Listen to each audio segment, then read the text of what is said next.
Baik, Assalamualaikum warahmatullahi wabarakatuh. Kami dari kelompok A akan mempresentasikan tentang pentingnya trust dalam studi kasus Tesla.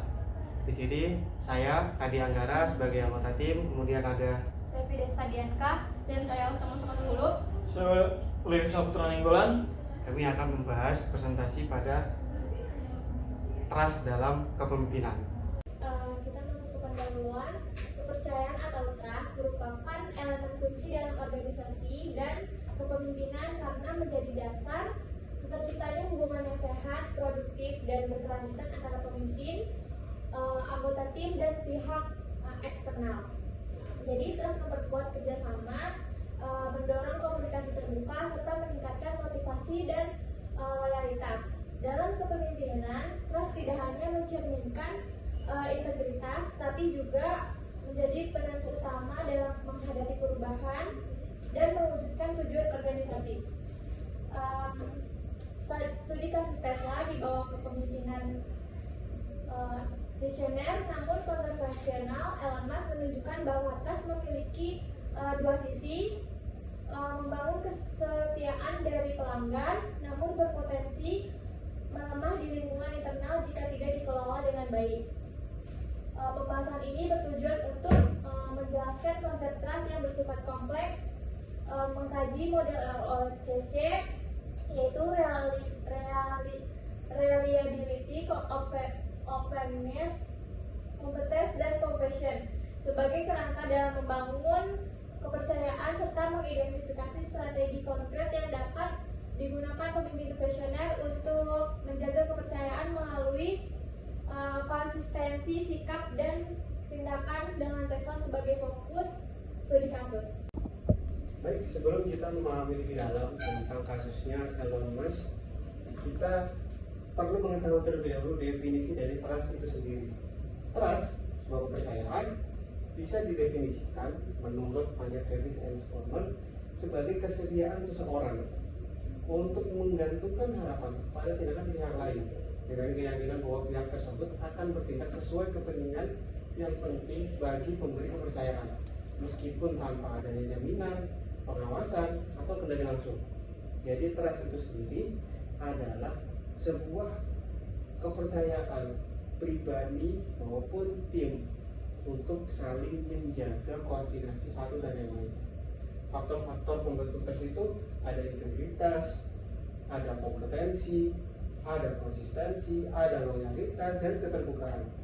Jadi ketika ada sifat kejujuran, prinsip etika, pengetahuan, keterampilan dalam berintegritas, kemudian keinginan melindungi kepentingan pihak lain, berbagai informasi yang relevan, itu semua mendukung bagaimana seseorang membangun sebuah trust, bagaimana seseorang diberikan sebuah kepercayaan. Dan juga dalam kasus ini bagaimana trust itu dapat diimplementasikan. Sebelum kita masuk ke pembahasan Tesla, lantas fenomena yang terjadi di Tesla apakah benar? Yaitu ketika trust itu tinggi, menciptakan loyalitas fanatik penggemar terhadap sebuah produk. Terus ketika trustnya rapuh, ketegangan karyawan dan turnover itu tinggi. Apakah benar? Sebelum sampai ke sana, mari kita pahami terlebih dahulu tentang trust dari sisi kelebihan, kekurangan, dan hal yang lainnya. Trust dalam organisasi. Manfaat trust dalam organisasi yaitu mendorong komunikasi terbuka dan kolaboratif. Yang kedua, meningkatkan motivasi dan keterlibatan karyawan. Yang ketiga, membangun loyalitas terhadap organisasi dan pemimpin. Yang keempat, ada memfasilitasi pengambilan risiko dan inovasi. Yang kelima, penumbuhan budaya organisasi yang sehat. Yang terakhir, ada meningkatkan reputasi dan citra perusahaan. Kemudian ada dampak jika trust tidak dilakukan, yaitu pertama, komunikasi menjadi tertutup dan penuh prasangka. Kemudian konflik internal meningkat dan kerjasama menurun. Yang ketiga, menurunnya kepercayaan publik dan pelanggan. Yang keempat, tingginya tingkat turnover karyawan. Yang kelima, rendahnya komitmen dan produktivitas.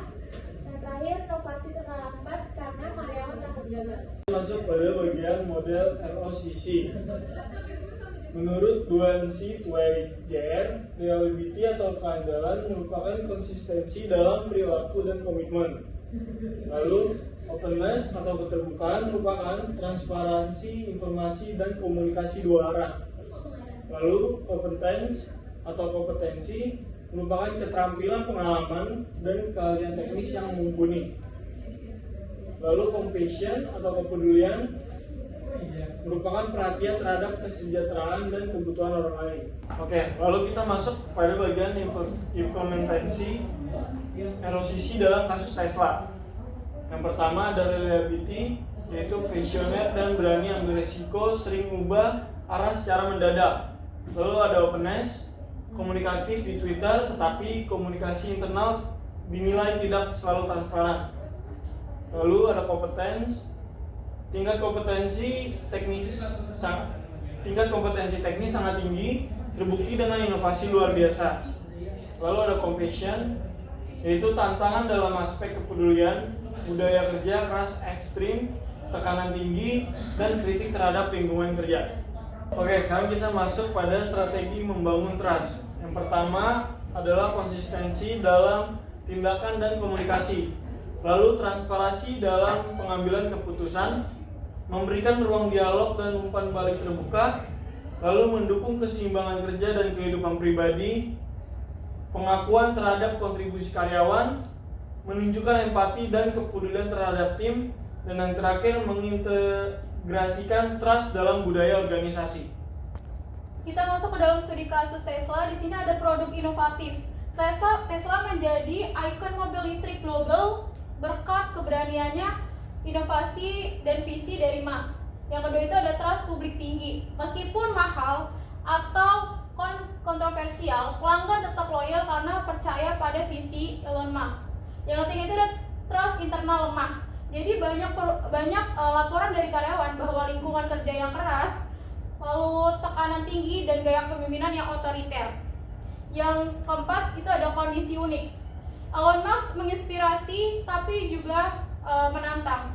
Ia menggabungkan visi luar biasa tapi minim empati dari tim. Kesimpulannya adalah produk yang hebat tidak selalu datang dari organisasi yang harmonis. Trust harus dibangun di dua sisi, yaitu eksternal dan internal. Jadi suatu perusahaan yang besar menurut kami percuma bahwa jika karyawannya itu tidak sejahtera. Lalu di sini ada kesimpulan. Kesimpulannya adalah trust adalah fondasi kepemimpinan yang efektif, terutama dalam organisasi inovatif. Model ROCC membantu mengevaluasi dan juga membangun trust secara menyeluruh. Yang terakhir itu ada kasus Tesla menunjukkan pentingnya keseimbangan antara visi besar dan juga hubungan manusiawi. Baik, sekian presentasi dari kelompok kami. Banyak kurang lebihnya kami mohon maaf yang sebesar-besarnya. Wassalamualaikum warahmatullahi wabarakatuh.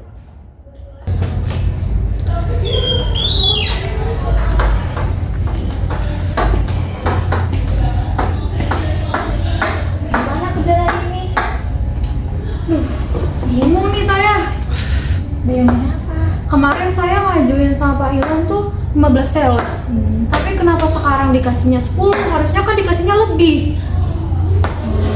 Emang kenapa kalau 10? Pak Ilham nih suka ngambil keputusan yang berubah-ubah. Kan perjanjiannya itu kan 15. Kenapa dikasihnya 10? Solusinya gimana ya? Kalau enggak kita laporin aja deh ke pihak atas dulu. Manajer ya? Iya. Oke, ayo.